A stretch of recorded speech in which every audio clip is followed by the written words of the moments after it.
How do you know when it's time to start thinking about hiring an assistant for your shop? What does that process even look like? Stick around as we talk with Dahlia from the Handmade Mastermind about her advice on assistants in this episode of The Jam.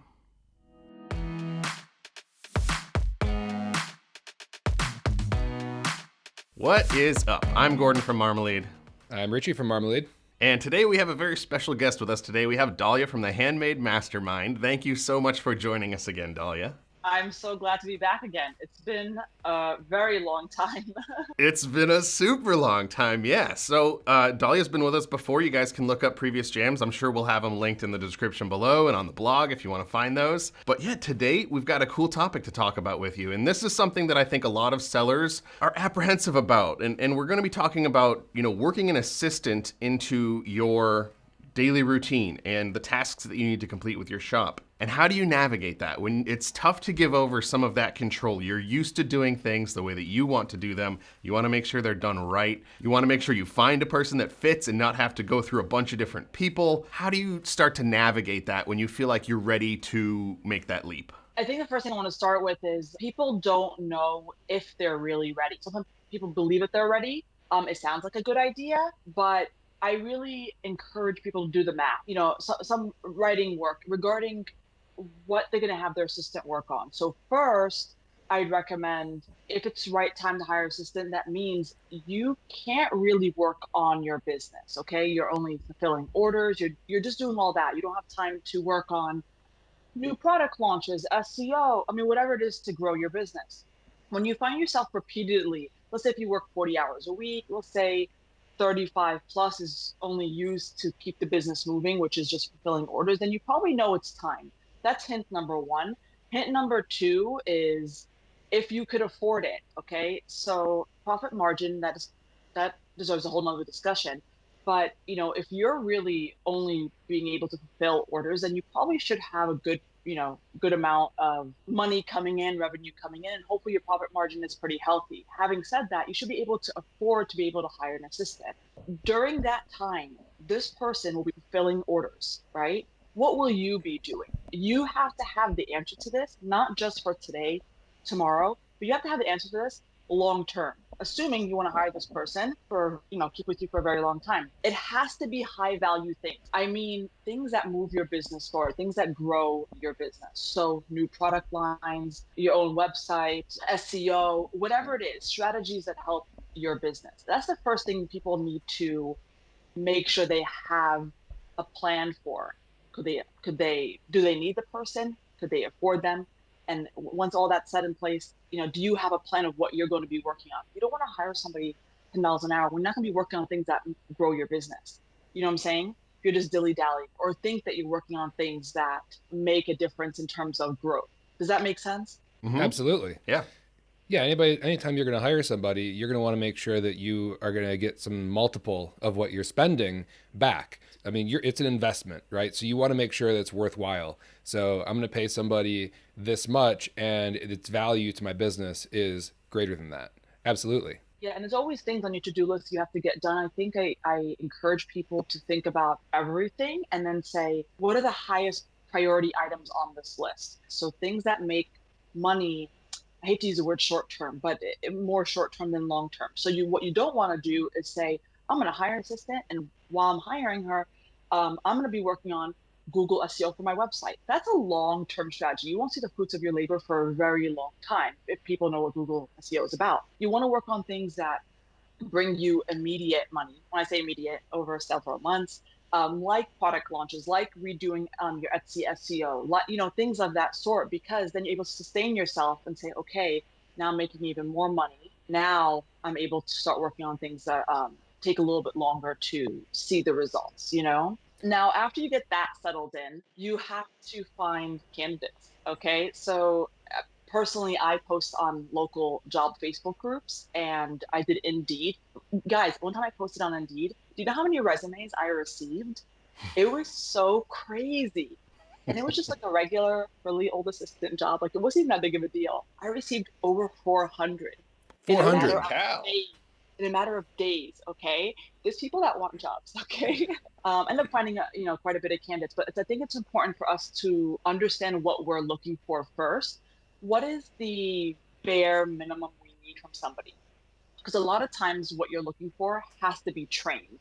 Okay, it's very unlikely you're going to find somebody, let's say if you're a jewelry seller, that has made jewelry, that has did this, whatever it is that you need to do. You have to find somebody that is trainable. Okay, what basic skills do they need? For me, guys, it was computer skills. We use InDesign, we use Photoshop, we use all those type of things, customer service, things like that. So I need to make sure that they know their way around the basics of these programs. Like, for example, I wouldn't be able to hire my mother. Like, that just wouldn't work. Okay, she doesn't know how to use Facebook properly. Guys, people probably could relate. But think about your bare minimum of what you need, and then say, okay, the rest, can I train on this?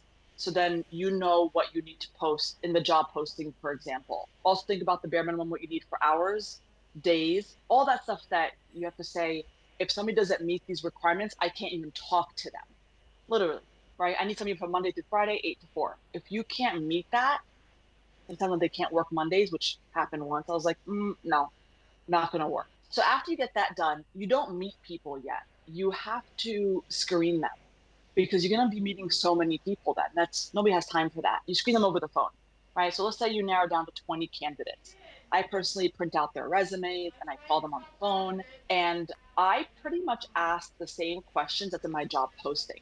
People tend to apply for many jobs and forget what they applied for, or they're not fully, the word is not qualified. Like, they're like, oh, I can't really work Friday nights, but that's okay. That it's fine. I'm still going to apply. Like, they're applying for everything. So you're going to ask the questions as if you never asked them already in the job posting. So you'd be like, hey, Richie, so what is your schedule availability?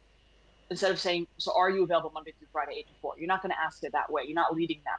You're asking them an open-ended question. So they could tell you, I'm available all day except nights. Whatever else you ask in the job posting. So say you need somebody to be able to use Microsoft Word. Then you could say, hey, I'm going to ask you a series of questions about your skill, 1 to 5, 5 being super fluent. And then ask for examples. Like, why do you feel like you're a 5?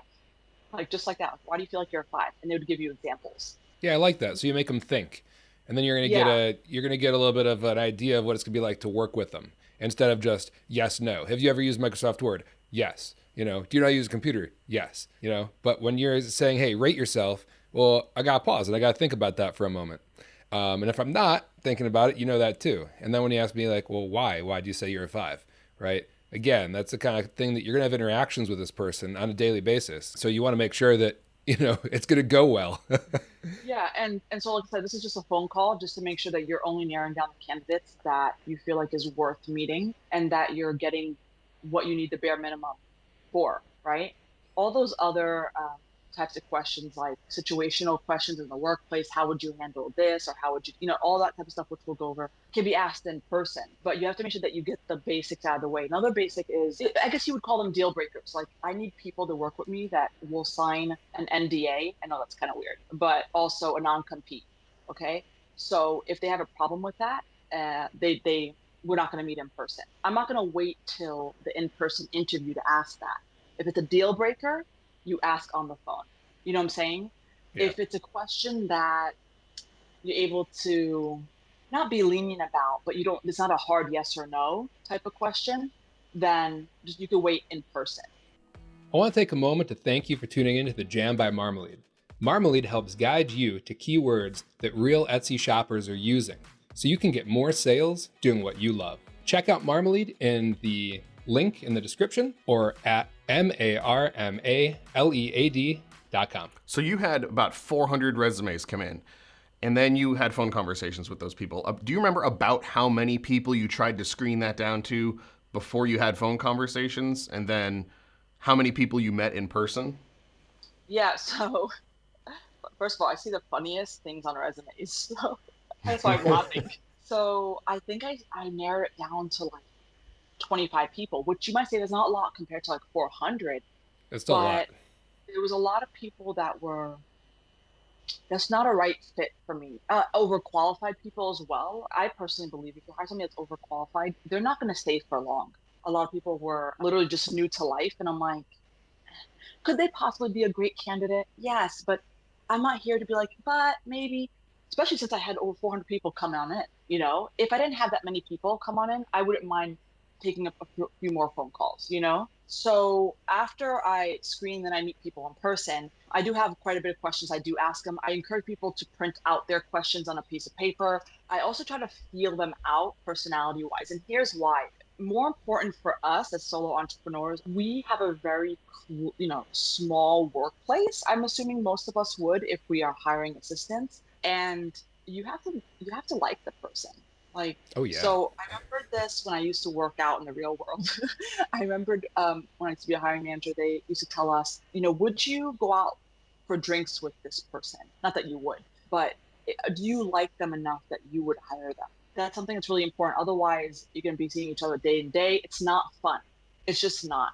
And I'm here to run a business to make money, not to have fun, but it's still your personal feelings every single day. Make sure that when you're asking the questions and going back and forth, you laugh a little, you ask follow-ups, you joke a little bit, whatever it is. Get your personality out, see if they reciprocate. It one to make some more less nervous, and you could see if you just like them. you know the questions you're asking during this interview, you have to make sure that you have to think about all the challenges you have as a business owner, what you want them to work on.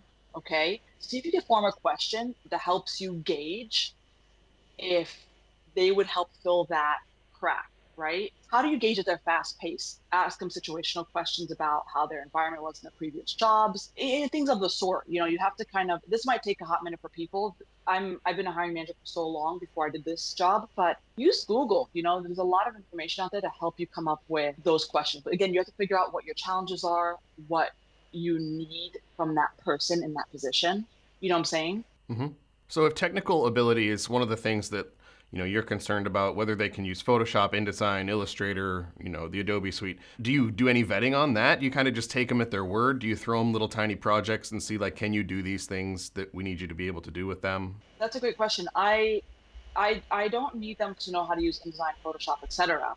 Funny enough, I need to know that they know how to use programs in general, because if you, for example, Gordon, use Microsoft Word, Excel, PowerPoint, you're not fluent, but if you know your way around and you know how to do this and that, right? I could teach you InDesign, Photoshop, believe it or not. It's very trainable, and my assistants are the proof. My husband is the proof. It's very trainable. So I actually don't need to vet for that. I need to know that they have the ability to. Like I said, for example, I won't be able to hire my mom. She doesn't know how to use Facebook, doesn't know how to use Microsoft Word. She can't. It just doesn't make sense to her. And so I know I will be able to train her on Photoshop, InDesign, etc. And after that, after asking questions and stuff, you have to also make sure that you actually know how to train people. I remember when I used to work in Macy's as a sales manager, my HR manager used to tell me that if somebody doesn't do well in their job, it's not their fault, it's ours. That took me a while to really, I was like, are you kidding me? Like, I was young. I'm still young, but I was young back then, right? And I was like, what are you talking about? You have no idea. I get it now. When owning my own business, it's more important to make sure that everything that happens is my money, my pockets, right? So I have to make sure I train properly. This is just another conversation, but think about how you would train your grandmother or your mother. You would really break it down step by step. And that sounds really just annoying, but you can't assume people know every single step or certain things or whatever. You have to break it down for them, show them repeatedly, step away, let them work on it, audit them. I show them, then I have it do on their own, and then I see their work and I correct if I need to, but I keep auditing everything that they do, because then I can't send it to the customer if it's wrong. So I'm very involved in the process, and that's really annoying. Whoever listening to this right now, it's a lot of work to bring on somebody new, train them. Okay, it's like another full-time job for you. That's what has to be done, because you want to be able to free up some of your time eventually. Oh, absolutely. The whole point is to free up your time. And that's one of those Yeah. reasons why it's such an investment, not just in money, but in time. You can't just hire somebody and expect them to just come out of the gates, hands off, know exactly what to do, because chances are they'll never exactly know what to do just on their own, right? Like, you still have to, as the person running the business, you still have to guide, everything that happens in there. And when directions change and priorities change, like, you gotta let people know because they won't know Yeah. on their own. Yeah, and the last thing I want to mention about this is setting expectations because most of us, when we have our own business, we're about to hire somebody. It's possible that many of us have not actually managed somebody before. Okay, it's our first time managing somebody. You have to set expectations.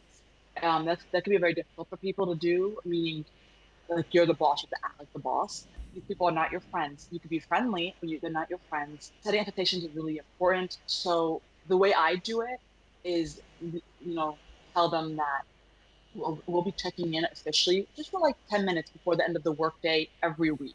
So on Friday, 10 minutes before the workday ends, we check in. And what checking in is, hey, what you're doing well at, what you still have to work on type of conversation.